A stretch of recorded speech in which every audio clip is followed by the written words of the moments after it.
berarti Kak Frisly mendapatkan gambaran ya seberapa ringan. Dan benar saja, penelusuran kami mendapat gangguan dari sosok lain yang tak senang dengan keberadaan kami. Ada yang turun tolong. Wah, di situ aku udah campur aduk sih, perasaan aku dan pikiran aku kayak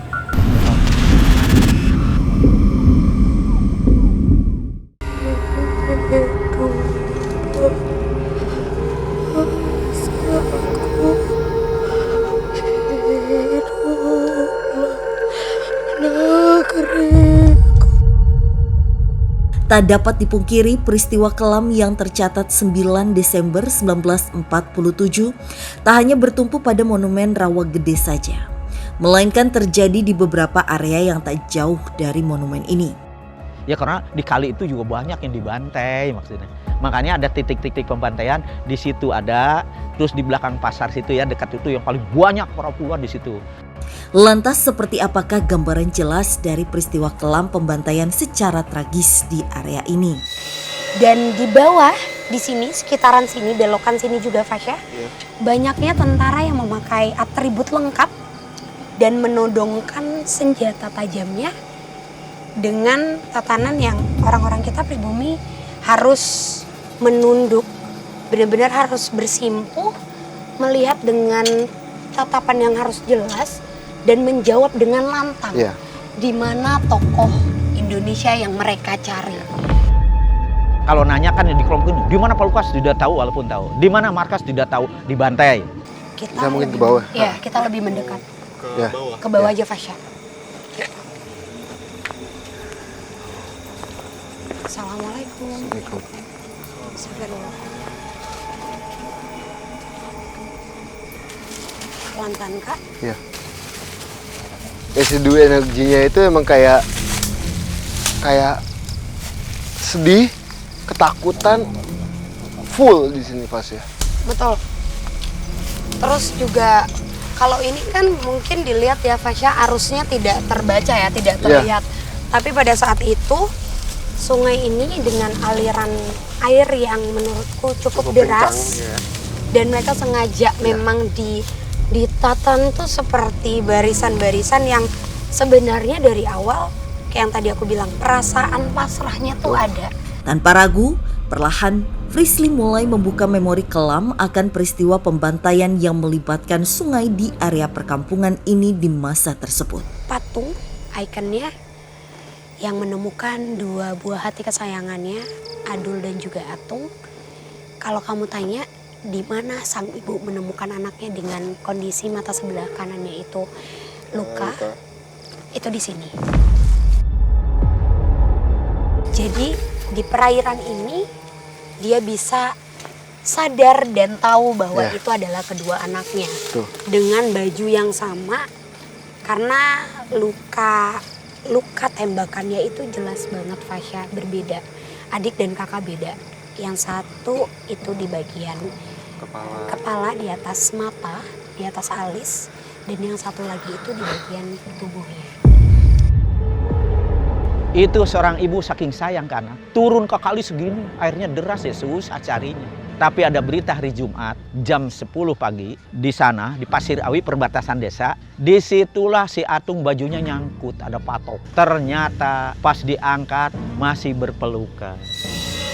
Ini gambarannya tuh jadi kayak apa ya? Aku jadi kayak ngelihat satu gambaran kilas peristiwa kayak di film yang jelas banget saat ini kita tuh lagi dikelilingi sama orang-orang itu. Dan kalau aku boleh tarik mundur tentang kejadiannya Fasya, jadi ini semua tanah yang sekarang kita lagi berdiri itu emang tempat dimana sebenarnya tubuh-tubuh itu sampai meninggal. Walaupun ada yang sebenarnya pada saat tembakan itu masih ada yang selamat, tapi ujung-ujungnya kehabisan darah Fasya. Dan kalau boleh ditarik mundur, sebenarnya setengah jam sebelum peristiwa berdarah atau dikumpulkannya masyarakat sekitar sini Fasya, mereka itu masih dengan aktivitas. Aktivitas normal aja. Betul, tapi ada yang sebenarnya tuh sudah tahu bahwa akan ada peristiwa besar yang terjadi. Karena sebenarnya dari para jajaran prajurit Belanda itu ada yang sebenarnya memang mempunyai rasa dengan orang kita dan menjadi mata-mata yang memberitahu lebih baik mengungsi ke kampung lainnya, menyeberang. Jadi udah ada yang ngasih tahu, tapi pemberitahuan itu sebenarnya tidak terdengar ke seluruh kuping orang-orang yang tinggal. Jadi ada yang menghindar, ada yang berhasil selamat yang memang tidak mengalami peristiwa itu, ada yang waktu itu memang dengan kondisi luka di bagian tubuhnya tapi berpura-pura seolah-olah meninggal dan mengikuti arus sampai akhirnya diselamatkan. Bahkan itu tuh setelah mereka berdiri, mereka semua saling menguatkan bahwa mereka tuh bertanya-tanya kayak, bukankah negara kita sudah merdeka? Kejadiannya itu terjadi 2 tahun setelah kita dinyatakan deklarasi kemerdekaan Indonesia. Betul, Fasya. Dan emang di tanah ini tempat banyak banget mereka yang Seketika residu energi yang kuat mencoba berkomunikasi dengan Frisly. Oke teman-teman, Kak Frisly sekarang sedang berkomunikasi dengan salah satu sosok di tempat ini.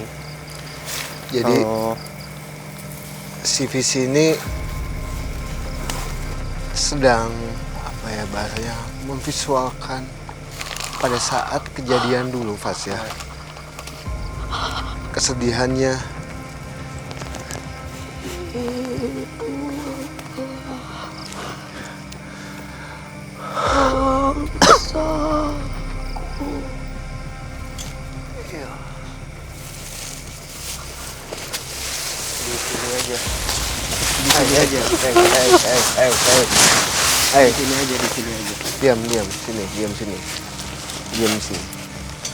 diam sini. Ya. Ingin apa kamu ingin?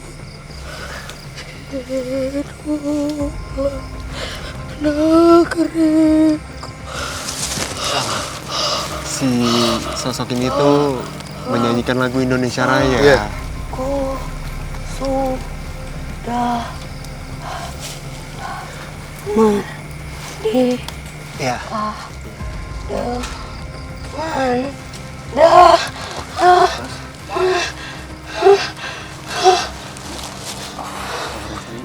Jadi Visi ini Pas ya, dia sempat komunikasi. ada yang mencoba memberikan Iya. gambaran peristiwa. Jadi setelah ditembak ternyata banyak dari mereka yang berusaha masih terus seperti merangkak memohon ke kaki para prajurit Fasya.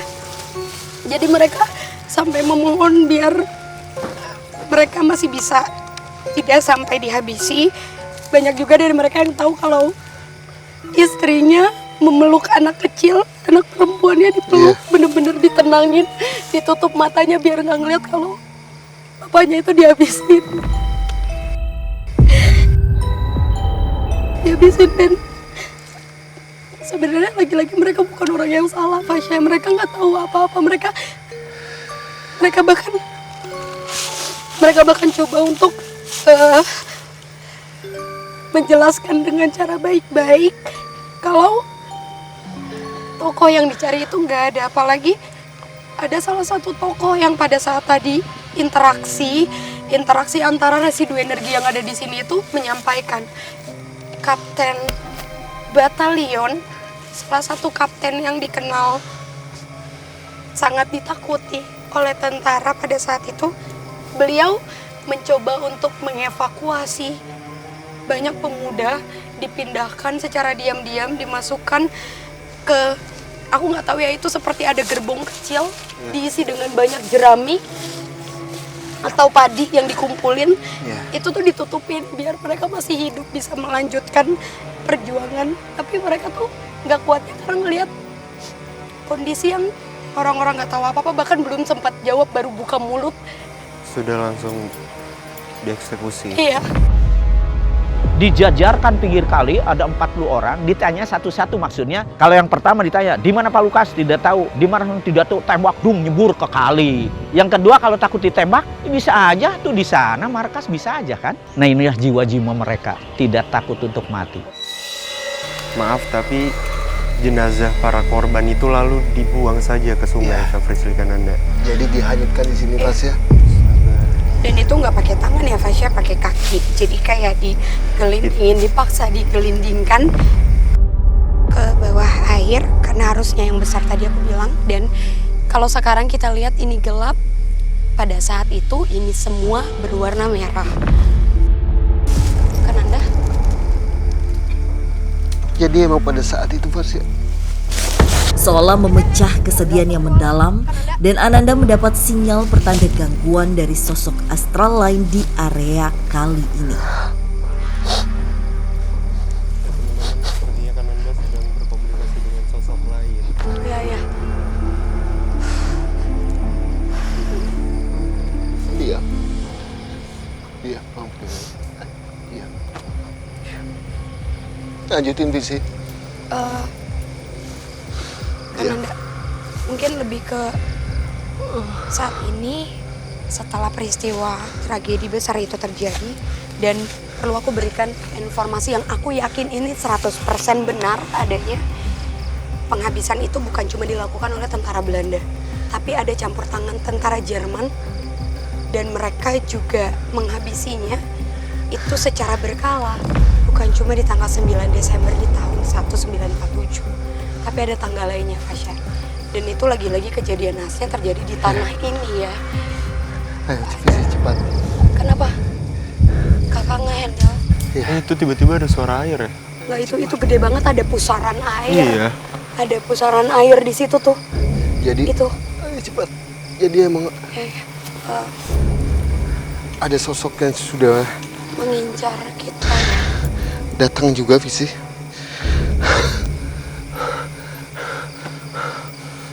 Sosok apa Kananda? Jadi sosok itu ada di sebelah sana. Apa lanjutin lagi? Ya, Lanjutin. ya itu sih Fasya, maksudnya yang bisa digambarkan dari kejadian ini adalah mereka semua setelah jasadnya ditemukan memang ditanamkan di depan rumahnya masing-masing, samping bahkan belakang, tapi memang setelah itu dipindahkan dan dimakamkan dengan layak di Taman Makam Pahlawan, monumen tadi. Ini mah pemindahan. 10 November 51 dibuatkan satu tempat, Taman Makam Para Pahlawan. Jadi pindahkan tulang, makanya 1 meter 1 meter. Ya, berarti Kak Frisly mendapatkan gambaran ya seberapa ringan. Dan benar saja, penelusuran kami mendapat gangguan dari sosok lain yang tak senang dengan keberadaan kami. Ada yang turun tolong. Wah, di situ aku udah campur aduk sih, perasaan aku dan pikiran aku. Kayak di satu sisi tuh aku sedang merasa sedih, tapi di satu sisi juga aku ngerasa kayak wah, ternyata ada makhluk negatif juga di sini gitu. Aku bukain ya Kananda.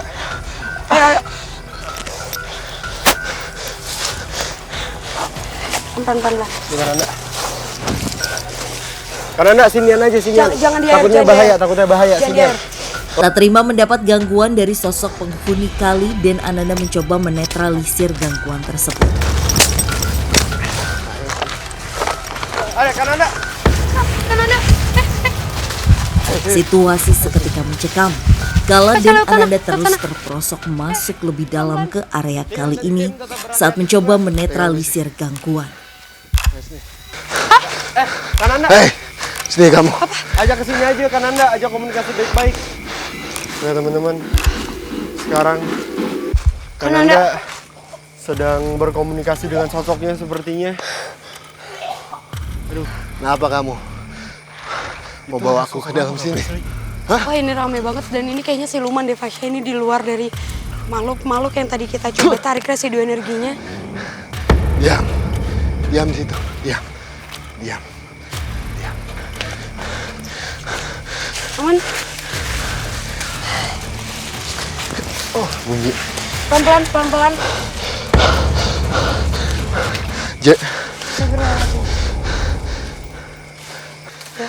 Jadi visi Fasya pada saat visi menjelaskan soal kejadian yang ada di sini, saya sudah melihat makhluk, bisa kita bilang siluman. Iya. Siluman, tapi kita belum pernah nemuin siluman sosok ini. Jadi sosok ini dia berbentuk badannya, tubuhnya itu sangat-sangat aneh Fas ya. Jadi tangan itu ada di mana-mana. Ada 5 posisi tangan di sebelah sini. Dan muka itu wanita. Kakinya kayak model ikan Fas ya. Oh, seperti sirip. Ya, yang model ikan. Makhluk itu tuh sudah saya lihat Fas ya. Tiba-tiba ada dia sempat mendatangi kita. Habis itu coba saya halangi. Pada saat visi menjelaskan lagi, saya lengah dan kaki saya itu kayak diambil untuk masuk ikut dia ke dalam sini Fas ya. Berarti dia dari tempat lumpur bawah tadi, Iya. kan kaki kanan Anda tuh tadi masuk ke bawah gitu. Iya. Nah, tempatnya itu di situ Fas ya. Di pohon besar ini kan Pohon Anda? itu. Akar-akar pohon yang Ya. Di sisi lain adalah ini dekat pemakaman. Pemakaman umum. Ya, pemakaman umum dia makhluk Allah. Dan di ujung sana Fas ya. Ya. Di ujung sana itu ada sosok kayak siluman juga. Tapi dia bukan monyet. Bukan sejenis yang biasa kita temuin juga. Tapi dia tinggi, gede, dan ada sayapnya Fas ya. Di ujung sana. Berarti ternyata banyak juga sosok siluman ya di tempat ini Kak Prisli. dan pastinya itu mengundang keberadaan Tiba-tiba tuh Kananda ke distract dengan salah satu sosok siluman di tempat itu gitu. Pada saat Kananda udah ngomong gitu aja, jujur rasa takut aku mulai muncul karena memang yang aku rasakan pun beda gitu kan, dari mulai sosok, energi yang dikeluarkan dari sosok itu. siapa kamu? Ada yang mau disampaikan? Apa hubungan kamu sama tempat ini? Aing pamit. Waalaikumsalam. Allahumma sholli. Boleh minta minum, Tim? Sebentar Kananda. Wow, satu tempat penuh dengan peristiwa, tapi tetap residu energi yang paling besar, residu energi mengenai pengorbanan. Ya, Barusan itu apa Kananda? jadi yang saya pada saat pembahasan makhluk yang ada di atas Iya. itu Fas ya. Iya. Tiba-tiba di semak itu muncul makhluk yang lainnya. Jadi modelan Kayak ya, kayak apa sih Visi ya? Kau yang Visi lihat. macam tapi Iya. wajahnya tidak seseram itu Iya. dan dia tadi lompat ya Kak Iya. ya? Lompat Jadi jauh. lompat jauh dan makhluk yang ada di sini adalah dulunya seneng apa ya dengan pembantaian itu Fas. Oh, dengan adanya tragedi itu Iya. mereka malah suka. Iya, karena pada saat itu kan dia kayak mencium kayak bau amis, dia lebih seneng kayak gitu Fas ya. Betul, betul. Nah, di sisi lain emang soal kejadian di sini sebenarnya makhluknya tidak ada hubungannya, tapi dia pada saat Visi menjelaskan itu dia kayak keundang ingin apa? Ikut diceritakan. Betul ya? banget. Tenang. Tak ingin menambah gangguan yang ada, kami pun bergegas pergi meninggalkan tempat ini. Bukan Anda? Ya, ya.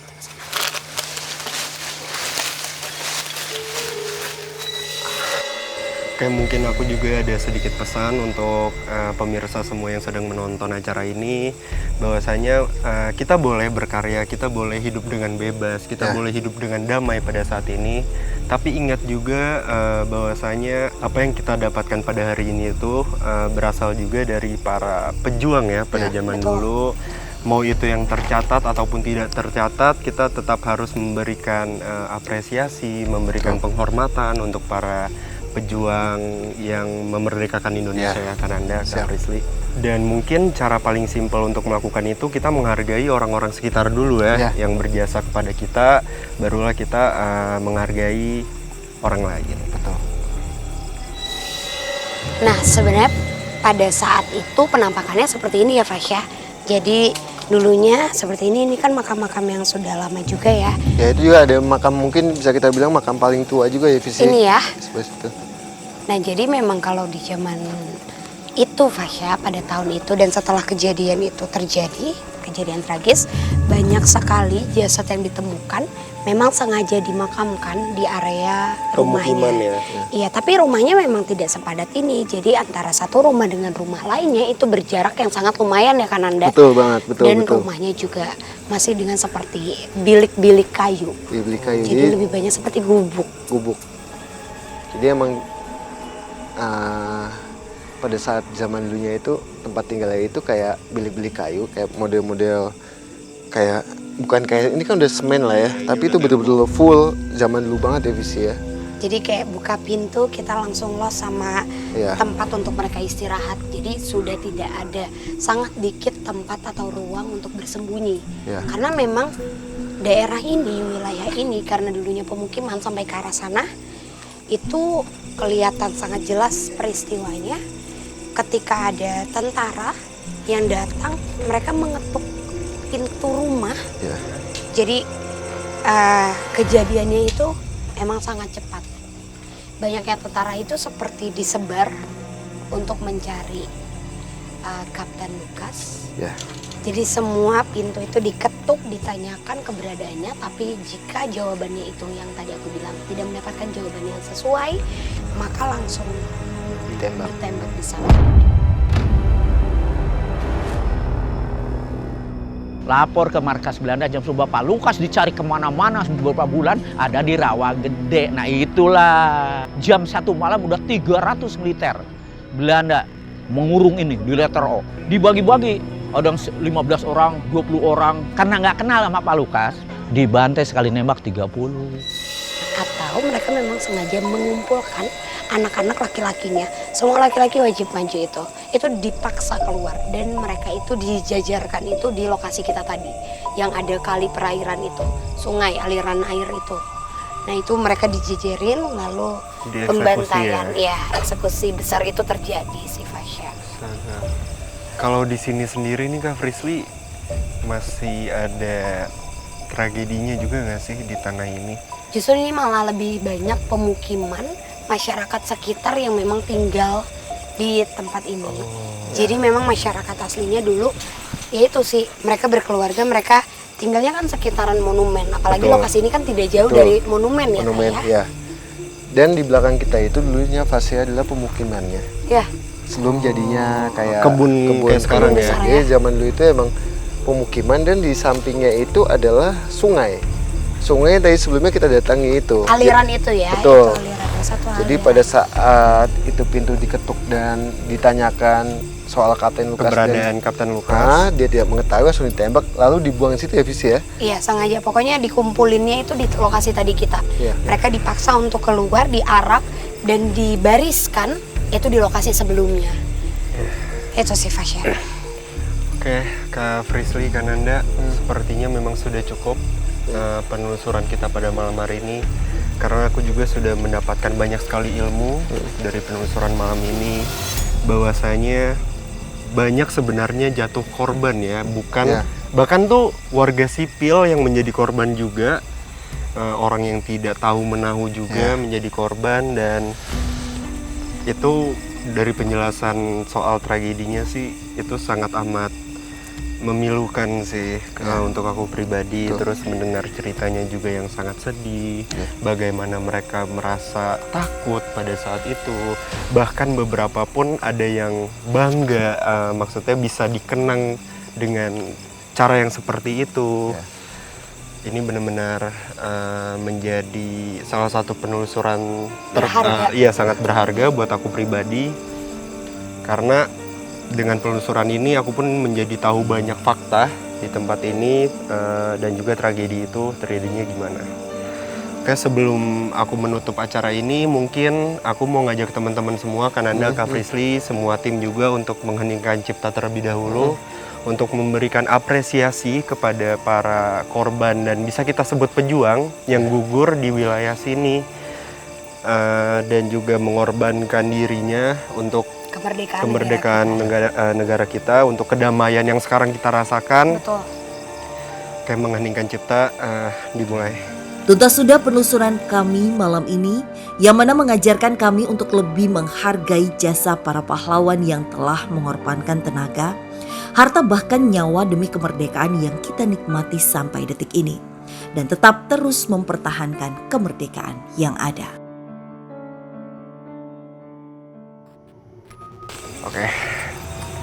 Oke teman-teman, ikuti terus penelusuran kami ke tempat-tempat yang penuh cerita mistis, mitos, serta bikin kamu deg-degan hanya di JTV.